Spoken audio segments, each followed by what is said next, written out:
So there is a continuous engagement that is going on. یہ but all sector آپ کو نظر آ رہا ہے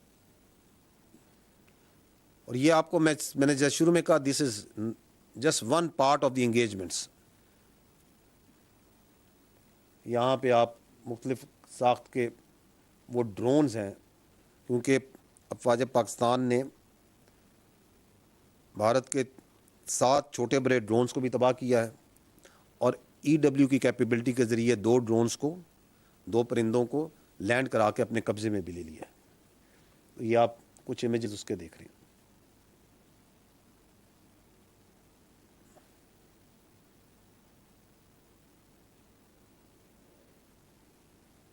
جی ٹھیک.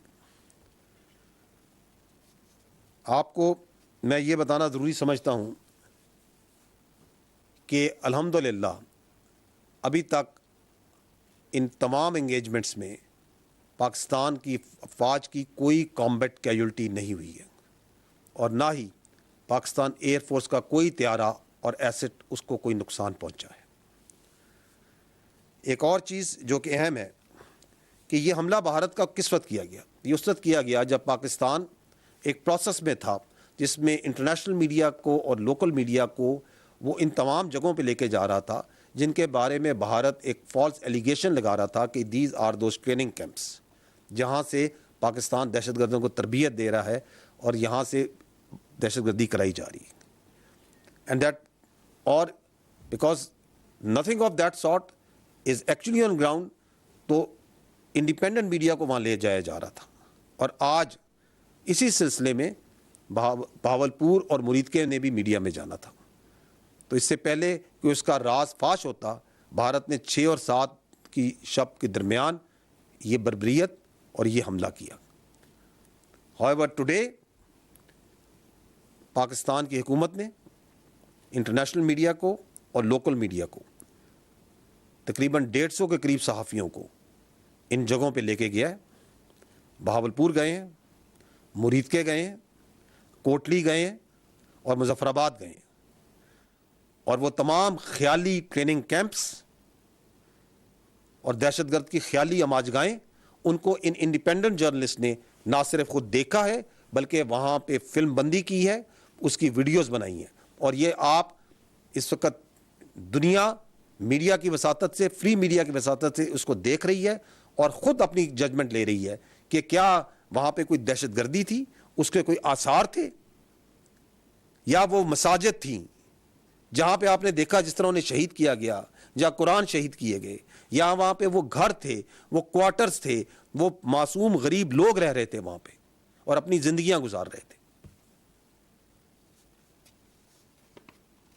میں نیکسٹ پوائنٹ میں یہ کہنا چاہوں گا کہ other than the damage that you have seen that was inflicted by this blatant aggression that was done, there was yet another threat that happened on the night of 6th and 7th, اور وہ تھی international اور domestic flying کے against. کس طرح جب یہ year سے اٹیک لانچ کیا گیا تو اس وقت 57 فلائٹس ور ان ایئر. آپ اس کلپ, آپ اس شارٹ میں دیکھ سکتے ہیں کہ دیر ور ملٹیپل فلائٹس جو اس وقت ایئر میں تھیں اور اس میں جو سینکڑوں ہزاروں جو مسافر تھے, their lives were put in grave danger.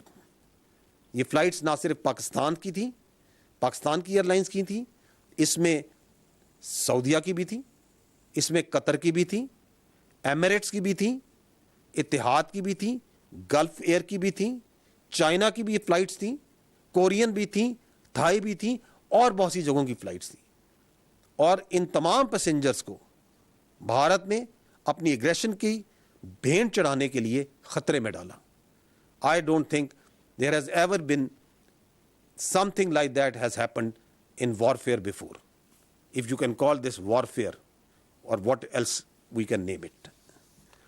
Another point that we observed, we talked about it a little in the morning, کہ کس طرح جو نیلم جیلم ہائیڈرو پاور پروجیکٹ ہے اس کے اوپر شیلنگ کی گئی اور اس کو نشانہ بنایا گیا. آپ اس اگر دیکھیں تو یہاں پہ آپ کو جو ڈیمیج ہے کچھ ڈیمیج جو ہے وہ نظر آئے گا. یہ چلائیے اس کو. تو یہ نیلم جہلم پروجیکٹ جو نوسیری ڈیم ہے یہ وہاں پہ آپ کو نظر آ رہا ہے کہ کیسے اس پہ شیلنگ کی گئی ہے.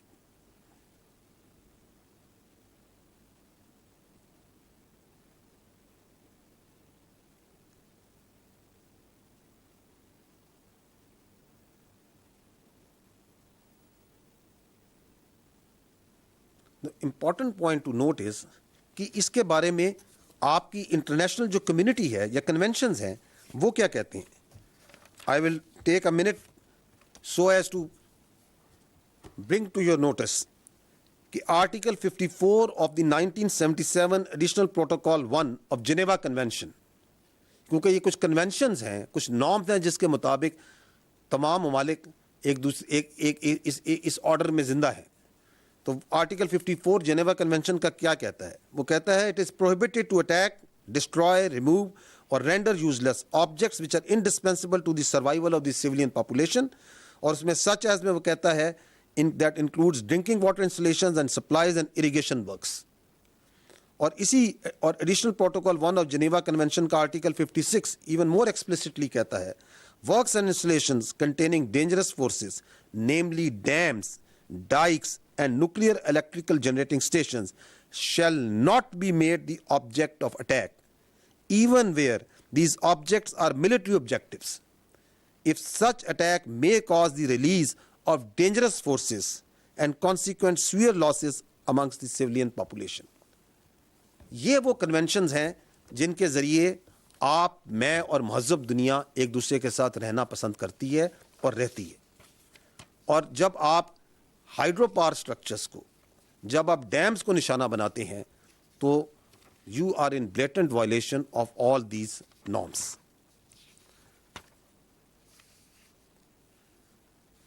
آج میں آپ کو یہ باور کرانا چاہتا ہوں کہ آج قومی سلامتی کونسل کمیٹی کا جو اجلاس ہوا ہے اس میں یہ طے پایا ہے کہ اقوام متحدہ کے آرٹیکل 51 کے تحت پاکستان نے دفاع کا حق استعمال کرتے ہوئے مسلح افواج کو مکمل اختیار دیا ہے کہ وہ مناسب وقت، جگہ اور طریقے سے جواب دیں.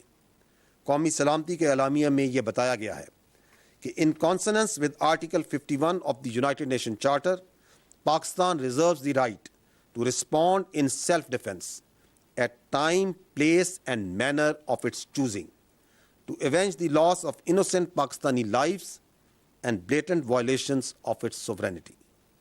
The armed forces of Pakistan have duly been authorized to undertake corresponding actions in this regard. Pakistan remains committed to peace with dignity and honor and reiterates that it shall never allow any violation of its sovereignty, territorial integrity, or permit any harm to its proud people. آخر میں صرف یہ کہنا چاہوں گا کہ قوم کو افواج پاکستان پہ اور افواج پاکستان کو اپنی بہادر قوم پر فخر ہے، اور دونوں اس طرح متحد ہیں اس بھارتی جارحیت کے خلاف. اور ہم اپنے اس عزم کا اعادہ کرتے ہیں کہ ہماری امن کی خواہش، ہماری امن کی شدید خواہش کو کبھی بھی کمزوری نہ سمجھا جائے، کیونکہ اپنے عوام کے تحفظ پر، اپنی زمین کے تحفظ پر افواج پاکستان کبھی کوئی سمجھوتا نہیں کریں گی. میں یہاں پر پوری پاکستانی قوم کو خراج تحسین پیش کرنا چاہتا ہوں افواج پاکستان کی جانب سے کہ کس طرح اس بھارتی جارحیت کے اوپر وہ یکجا ہو کر نکلیں، یک زبان ہو کر بولیں، اور کس طرح افواج پاکستان کے ساتھ کندھے سے کندھا ملا کر اس کے سامنے سیسا پلائی ہوئی دیوار کی طرح کھڑی ہیں. آپ سب اپنے ارد گرد، اپنے گھروں میں، اپنے گلی محلوں میں، اپنے شہروں میں، اپنے گاؤں میں اس جگانگت کو، اس ریزالو کو، اس اینگر کو